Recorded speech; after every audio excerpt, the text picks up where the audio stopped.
தமிழகத்தில் இன்று +2 பொதுத் தேர்வு தொடங்க உள்ள நிலையில் மார்ச் 25 வரை தேர்வு நடைபெறவுள்ளது.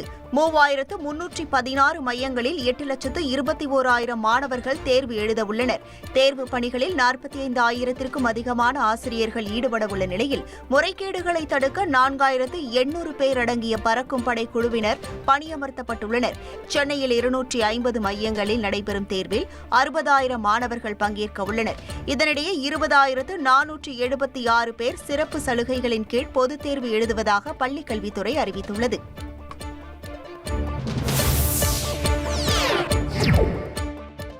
+1 மற்றும் +2 பொதுத் தேர்வு எழுத உள்ள மாணவர்களுக்கு முதலமைச்சர் மு.க.ஸ்டாலின் வாழ்த்து தெரிவித்துள்ளார். +2 பொதுத் தேர்வு இன்றும், +1 பொதுத் தேர்வு மார்ச் 5ஆம் தேதியும் தொடங்க உள்ளன. சுமார் 16 லட்சம் மாணவ மாணவியர்கள் +1 மற்றும் +2 பொதுத் தேர்வை எழுத உள்ள நிலையில் மாணவர்கள் மன அமைதி மற்றும் தன்னம்பிக்கையுடன் தேர்வை எழுத வேண்டும் என்றும் முதலமைச்சர் அறிவுறுத்தியுள்ளார்.